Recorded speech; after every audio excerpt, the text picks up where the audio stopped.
너희 뒤에 일어나는 너희의 자손과 멀리서 오는 객이 그 땅의 재앙과 여호와께서 그 땅에 유행시키시는 질병을 보며 그 온 땅이 유황이 되며 소금이 되며 또 불에 타서 심지도 못하며 결실함도 없으며 거기에는 아무 풀도 나지 아니함이 옛적에 여호와께서 진노와 격분으로 멸하신 소돔과 고모라와 아드마와 스보임의 무너짐과 같음을 보고 물을 것이요 여러 나라 사람들도 묻기를 여호와께서 어찌하여 이 땅에 이같이 행하셨느냐 이같이 크고 맹렬하게 노하심은 무슨 뜻이냐 하면 그때 사람들이 대답하기를 그 무리가 자기 조상의 하나님 여호와께서 그들의 조상을 애굽에서 인도하여 내실 때 더불어 세우신 언약을 버리고 가서 자기들이 알지도 못하고 여호와께서 그들에게 주시지도 아니한 다른 신들을 따라가서 그들을 섬기고 절한 까닭이라.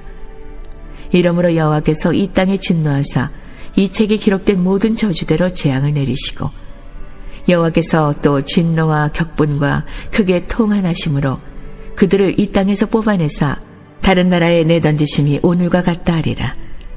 감춰진 일은 우리 하나님 여호와께 속하였거니와 나타난 일은 영원히 우리와 우리 자손에게 속하였나니 이는 우리에게 이 율법의 모든 말씀을 행하게 하심이니라. 이스라엘 백성이 하나님께 불순종하게 되면 하나님의 심판을 받고 율법에 기록된 저주의 말씀이 이루어지게 되는 것.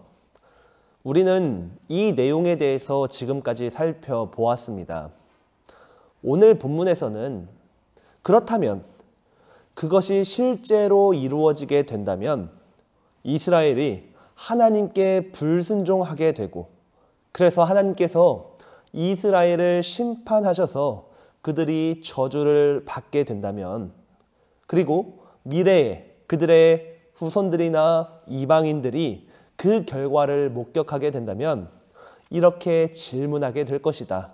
그 내용을 기록하고 있죠.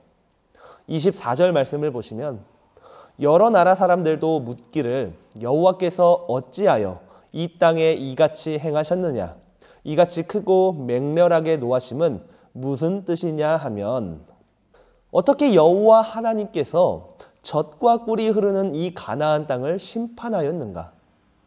어떻게 이 땅이 이렇게까지 황폐한 황무지가 되어버렸는가? 라고 질문합니다. 그렇다면 도대체 가나안 땅이 어떠한 지경까지 되었길래 미래의 자손들은 그 땅을 보고 이렇게 질문할 수 있겠습니까? 그 내용이 23절에 기록되어 있습니다. 그 온 땅이 유황이 되며 소금이 되며 또 불에 타서 심지도 못하며 결실함도 없으며 거기에는 아무 풀도 나지 아니함이 옛적에 여호와께서 진노와 격분으로 멸하신 소돔과 고모라와 아드마와 스보임의 무너짐과 같음을 보고 물을 것이요. 하나님께 불순종하여 심판을 받게 된다면 이스라엘 백성들뿐만 아니라 젖과 꿀이 흐르는 그 땅도 하나님의 심판을 받아서 마치 소돔과 고모라처럼 그때에 멸망한 아드마와 스보임처럼 멸망받게 될 것입니다. 창세기를 보시면 이 소돔과 고모라와 그 밖의 성읍들이 어떻게 하나님의 심판을 받았는지 기억하고 계실 것입니다. 하나님께 돌이키지 않고 하나님을 떠난 자들의 결말은 처참한 멸망이었습니다. 이스라엘 백성들이 젖과 꿀이 흐르는 약속의 땅을 선물로 받았습니다. 그래서 그 땅에서 풍요와 번영의 축복을 누렸지만 결국 하나님께 불순종했을 때에 망하는 것은 이스라엘 백성뿐만 아니라 그 백성이 살고 있는 그 땅도 포함이라는 것이죠. 그리고 그 멸망당하고 심판당한 땅은 이후 미래의 자손들과 이방인들에게 분명한 증거가 될 것입니다. 어떠한 증거일까요? 바로 이스라엘 백성들이 하나님을 버렸고 언약을 버렸고 다른 신을 따라갔고 그래서 그 다른 신을 섬기며 그들에게 절했다는 증거입니다. 이것은 곧 여호와 하나님을 버린 이스라엘의 불순종이었으며 그 불순종으로 인하여서 신실하신 하나님의 약속은 심판으로 이루어졌다는 증거라고 말할 수 있습니다. 우리는 어제 본문을 통해서 하나님의 관점으로 바라보고 또한 하나님의 관점으로 생각할 것을 말씀을 드렸고, 그래서 축복하고자 하시는 하나님의 마음으로 하나님께 순종하며 살고자 말씀을 드렸습니다. 오늘 본문을 통해서는 그 반대의 적용점을 찾아보았으면 좋겠습니다. 이제는 우리의 관점으로서 무엇을 바라봅니까? 바로 우리의 불순종과 우리의 연약함과 우리의 완악함을 생각해야만 할 것입니다. 많은 사람들은 착각하며 살아가고 있습니다. 마치 성경이 말하고 있는 모든 죄인에 나는 포함되지 않는다고 말이죠. 마치 나는 의롭다고, 나는 율법을 행할 수 있다고, 나는 하나님만 섬기며 살아갈 수 있다고 그렇게 살아갑니다.